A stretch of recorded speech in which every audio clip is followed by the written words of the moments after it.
Hello friends, welcome to my YouTube channel Kumar Basanto Assam. বহুকেইজন শিক্ষকে মধ্যমাৰ সম্পৰ্কীয় এটা ভিডিঅ' প্ৰস্তুত কৰিবলৈ অনুৰোধ কৰাৰ বাবে এই ভিডিঅ'টো মই প্ৰস্তুত কৰিছোঁ। এই ভিডিঅ'টোত মূলতঃ মধ্যমা কি সেই মধ্যমাৰ সম্পৰ্কে আলোচনা কৰা হ'ব। এতিয়া ঊৰ্ধ্বকম বা অৰ্ধকমত যেতিয়া তথ্য মানে সজোৱা হয় তেতিয়া তাৰ মধ্যৱৰ্তী মানটো মধ্যমা বোলে। পুনৰ কৈছোঁ যে ঊৰ্ধ্বকম বা অৰ্ধকমত সজালে তথ্যৰ মানসমূহৰ মধ্যৱৰ্তী মানটোক মধ্যমা বোলে। এতিয়া আপোনালোকক এটা উদাহৰণৰ সহায়ত মই কথাটো সহজকৈ বুজাবলৈ চেষ্টা কৰিম। আপোনালোকে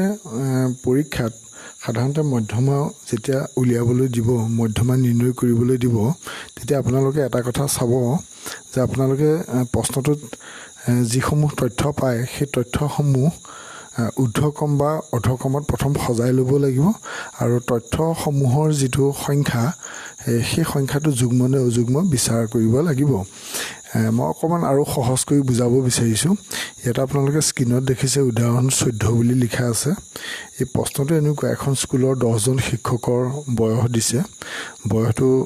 37, 34, 52, 45, 50, 41, 31, 40, 36 আৰু 55 এনেকৈ দিছে।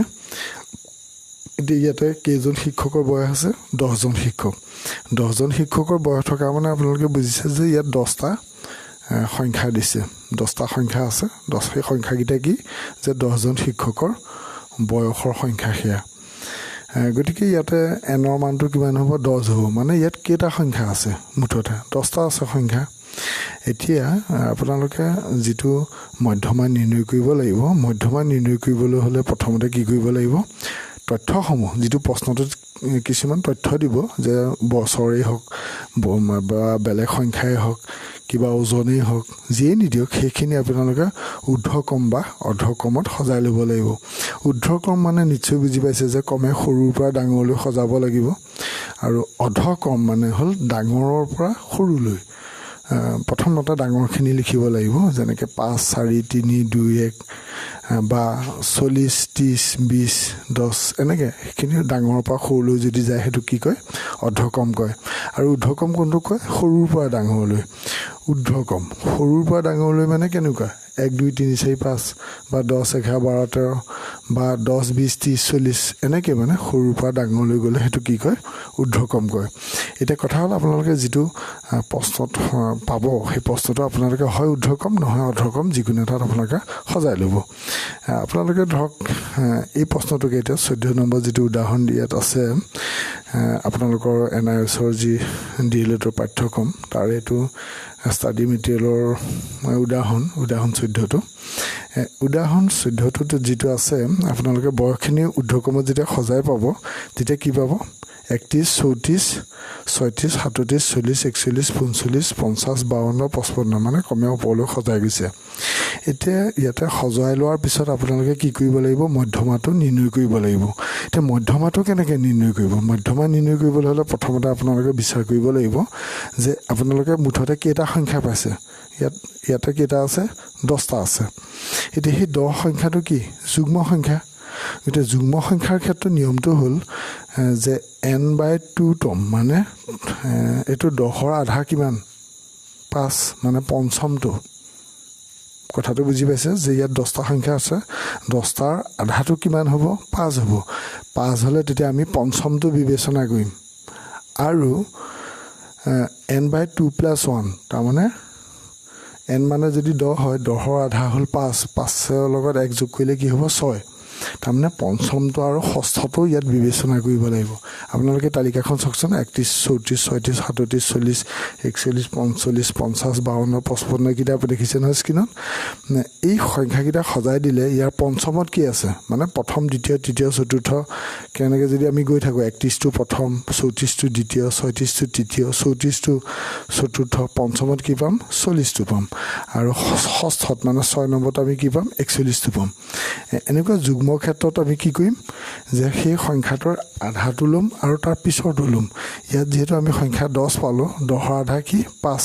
গতিকে পঞ্চমটো ল'লোঁ। আৰু তাৰ নেক্সটটো কি হ'ল? n+2 মানে n/2 + 1 মানে তাৰ আধাটো লৈ আকৌ 1 যোগ কৰিলোঁ, তেতিয়া কি হ'ব? ষষ্ঠটো হ'ল মানে ষষ্ঠটো হ'লে কি হ'ব পঞ্চমটোৱে ষষ্ঠটো বিবেচনা কৰিলোঁ 40 আৰু 41 হ'ল এতিয়া 40 আৰু 41ৰ গড় উলিয়াব লাগিব তাৰমানে আমি ইয়াতে মধ্যমাত দেখিলোঁ দুটা পৰিছে পঞ্চমটো আৰু ষষ্ঠটো পৰিছে 40 আৰু 41 এতিয়া গড় কেনেকৈ উলিয়াই 40কে 41কে আমি যোগ কৰিম যোগ কৰি যিটো পাম তাৰ আধাটো ল'ব লাগিব বুজি পাইছে কথাটো তলফালে চাওকচোন মধ্যমা সমান 40 আৰু 41ৰ গড় তেতিয়া হাফ ইনটু 40 প্লাছ 41 মানে 40কে 41কে যোগ কৰিলে আমাৰ 81 হ'ব আৰু 81ক দুভাগৰ একে পূৰণ মানে 2 হৰণ কৰা একেটাই বুজায় যে 81ক 2 হৰণ কৰিলে যিটো হ'ব আৰু 81ক দুভাগৰ একে পূৰণ কৰিলে সেই একেটাই হ'ব তেতিয়া মানে আমাৰ দুভাগৰ একে পূৰণ কৰা মানে 2 81 হৰণ কৰিলে কিমান হ'ব 40.5 বুজি পাইছে কথাটো যে 40 আৰু 41ৰ গড় উলিয়ালেই মানে ইয়াৰ মধ্যমাটো হৈ যাব 40 আৰু 41ক যোগ কৰিলে কিমান হয় 81 হয় 81ক 2 হৰণ কৰি দিলে 40.5 হয় এতিয়া আপোনালোকে বুজি পালে এতিয়া ইয়াতে আমাৰ 10টাৰ কাৰণে আমি পঞ্চম আৰু ষষ্ঠটোৰ গড় ল'লোঁ বুজি পালে যদিহে আমি 10টাৰ ঠাইত যদি আমি 12টা সংখ্যা পাম তেতিয়া কি হ'ব 12 আধা 6 গতিকে ষষ্ঠটো ল'ম আৰু সপ্তমটো ল'ম বুজি পাইছে যদিহে মুঠতে সংখ্যা 8টা দিয়ে মানে ধৰি লওক আপোনালোকৰ প্ৰশ্নটোত যিটো গড় উলিয়াবলৈ দিব কেইটা দিয়া আছে সেইটো চাব কেইটা দিয়া আছে যদি 8টা দিয়া আছে 8টো যুগ্ম সংখ্যা গতিকে 8ৰ আধা কি হ'ব 4 হ'ব মানে চতুৰ্থটো ল'ম আৰু পঞ্চমটো ল'ম বুজি পাইছে কথাটো সেই সংখ্যাটোৰ আধাটোলৈ যাব যদি আমি 20 পালোঁ 20টা সংখ্যা আছে ধৰক 20টা আধা কিমান হ'ব 10 তাৰমানে 10 নম্বৰ যিটো দশম যিটো স্থানৰ সংখ্যা সেইটো চাম আৰু একাদশটো চাম মানে 10টোৱে 11টোৱে চাম আকৌ আমি এটা সৰু উদাহৰণ ল'ম ধৰি লওক আপোনালোকৰ প্ৰশ্নটোত 6টা আছে ধৰক 6টো যুগ্ম সংখ্যা গতিকে যদিহে 6টা থাকে তেতিয়া আমি কোনটো ল'ম 6 আধা হ'ল কি 3 মানে তৃতীয়টো ল'ম আৰু তাৰ লগত এক যোগ কৰক মানে চতুৰ্থটো মানে তৃতীয়টোৱে চতুৰ্থটো আমি ল'ম কিন্তু তৃতীয়টো আৰু চতুৰ্থটো উত্তৰ নহয় তৃতীয়টোৱে চতুৰ্থটোৱে আমি নিৰ্বাচন কৰি সেই দুইটা সংখ্যা কি কৰিম সেই দুইটা সংখ্যা আপোনাৰ গড় উলিয়াম এই তৃতীয়টোত যিটো পাম চতুৰ্থটোত যিটো পাম সেই দুইটাকে যোগ কৰি পেলাই 2 হৰণ কৰিলেম হৰণ কৰি দিয়াৰ লগে লগে যিটো পাম সেইটোৱে হ'ল মধ্যমা আপোনালোকে বুজি পাইছে মই আপোনালোকৰ যিসকল শিক্ষাৰ্থীয়ে কথাটো বুজিবলৈ অসুবিধা পায় মই কথাটো অকণমান বুজি পাবৰ কাৰণে মই বেছিকৈ কথাখিনি মই বিশ্লেষণ কৰি দিছোঁ নিশ্চয় এতিয়া বুজি পালে এতিয়া আমি এইটো যুগ্ম ক্ষেত্ৰত ক'লোঁ কিন্তু অযুগ্ম ক্ষেত্ৰত আকৌ নিয়মটো বেলেগ অযুগ্ম মানে কি ধৰি লওক 10টা সংখ্যাৰ বদলি যদি 11টা হয় তেতিয়া কি হ'ব 11টোতো অযুগ্ম সংখ্যা আৰু যুগ্ম আপোনালোকে জানেই যে 2 হৰণ যোৱা সংখ্যাবোৰ হ'ল যুগ্ম আৰু যিবোৰ সংখ্যাক 2 হৰণ নাযায় সেইবোৰ হ'ল অযুগ্ম এতিয়া ইয়াতে উদাহৰণ এটা চাওকচোন উদাহৰণ 15 বুলি আপোনালোকে স্ক্ৰীনত দেখিছে যে এখন এদিনীয়া ক্ৰিকেট খেলত ভাৰতীয় দলটোৱে কৰা ৰানবোৰৰ সংখ্যা দি থৈছে 95 40 2 55 10 38 33 22 0 18 8 এনেকুৱা মানে গতিকে এতিয়া মধ্যমা উলিয়াবলৈ কৈছে যে ক্ৰিকেট খেল এখনত ভাৰতীয় দলটোৱে মানে ৰান কৰিছিলে ৰান এতিয়া ইয়াত সংখ্যা কেইটা দিছে সেইটো দৰকাৰ কথা এতিয়া প্ৰথমতে কি কৰিব লাগিব ঊৰ্ধ্বক্ৰম বা অধক্ৰমত সজাই ল'ব লাগিব ইয়াত কেনেকৈ কৰিছে প্ৰথমতে অধক্ৰমত সজাইছে প্ৰথম 95টো লিখিছে তাৰপৰা 55 তাৰপৰা 40 তাৰপৰা 38 তাৰপৰা 33 20 18 10 8 2 0 তাৰমানে কমে ডাঙৰৰ পৰা সৰুলৈ সজাই লিখি লৈছে লিখি লোৱাৰ পিছত ইয়াত তলখাই লিখিছে ইয়াত n = 11 যিটো অযুগ্ম n = 11 মানে 11টো ক'ৰ পৰা পালে এই ইয়াতে 95 55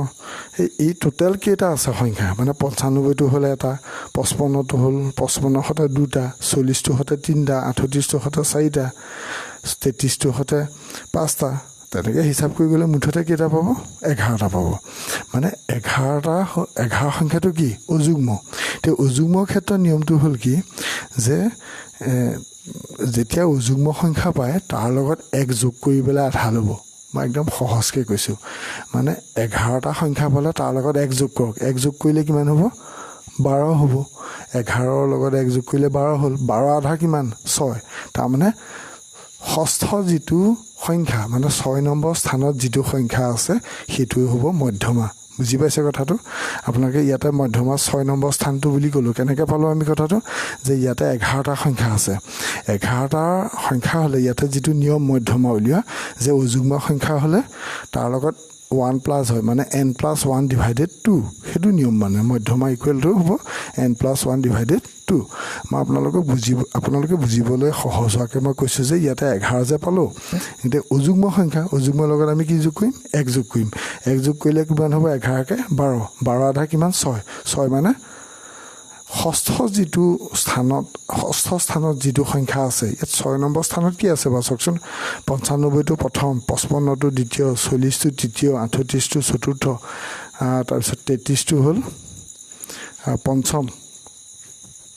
আৰু 22টো হ'ল ষষ্ঠ তাৰমানে আপোনালোকে কি দেখিলে যে 22 বুলি যে আছে এইটো 6 নম্বৰ স্থানত হয় নহয় গতিকে এই গোটেই প্ৰশ্নটোৰ উত্তৰ কি হ'ব মধ্যমাটো হ'ব 22 আপোনালোকে বুজি পালে নিশ্চয় আচ্ছা এতিয়া আমি যেতিয়া 11টা পালোঁ তেতিয়া আমাৰ এই 6 নম্বৰ স্থানতো হ'ল বাৰু যদিহে আমি ধৰি লওক 5টা পালোঁ আমাৰ প্ৰশ্নটোত ধৰি লওক 5টা দিয়া আছে 5টোতো অযুগ্ম সংখ্যা তেতিয়া কি কৰিম তেতিয়া 5ৰ লগত 1 যোগ কৰিম যোগ কৰিলে কি হ'ব 6 হ'ব 6 আধা কি 6 আধা 3 হয় গতিকে তাৰমানে 3 হোৱা মানে কি তৃতীয় স্থানত যিটো আছে 3 মানে তৃতীয় স্থানত থকাটোৱে হ'ব মধ্যমা বুজি পাইছে কথাটো বা আমি 7টা পালোঁ 7টা যদি আপোনালোকৰ প্ৰশ্নটোত থাকে 7টা হ'লে কি হ'ব 7ৰ লগত 1 যোগ কৰক 7ৰ লগত 1 যোগ কৰিলে কি হ'ব 8 হ'ব 8ৰ আধা কিমান 4 মানে কি চতুৰ্থ যিটো স্থান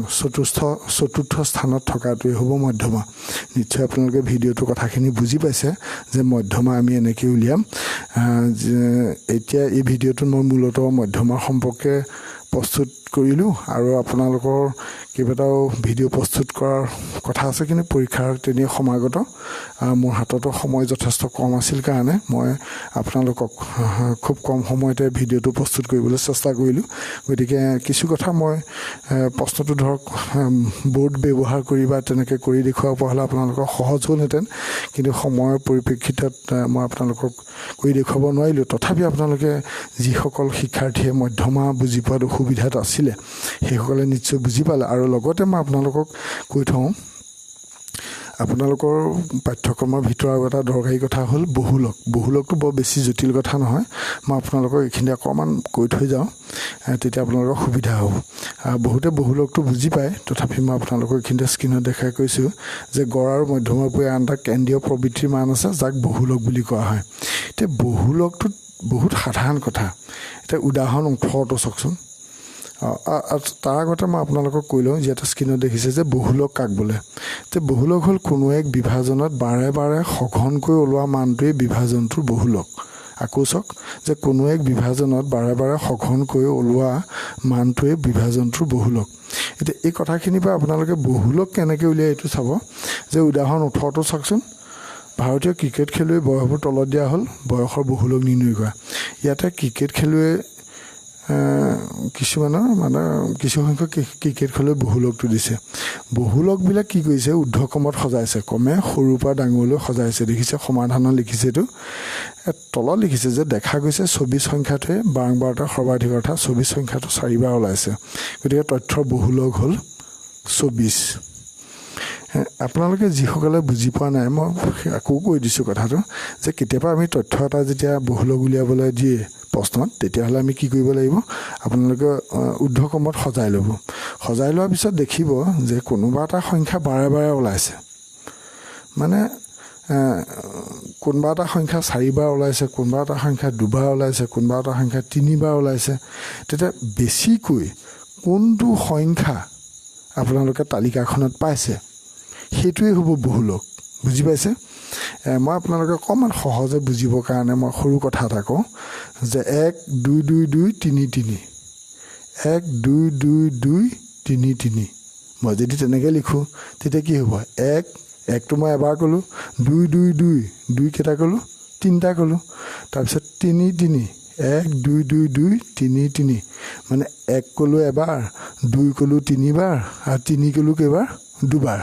তেতিয়াহ'লে তেনেকৈ যদি প্ৰশ্নটো থাকে বহুলক কি হ'ব বাৰু 2টো হ'ব কাৰণ 2টো 3বাৰ হৈছে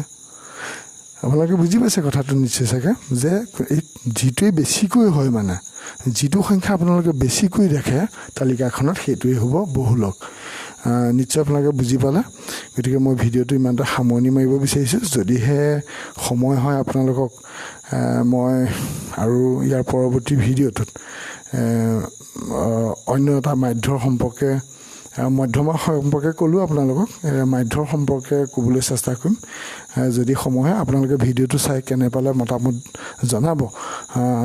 আপোনালোকে যদিহে ভাল পাইছে লাইক এটা কৰিব আৰু শিক্ষক বন্ধুৰ মাজত শ্বেয়াৰ কৰিব আপোনালোকৰ এই মুহূৰ্তটো আপোনালোকৰ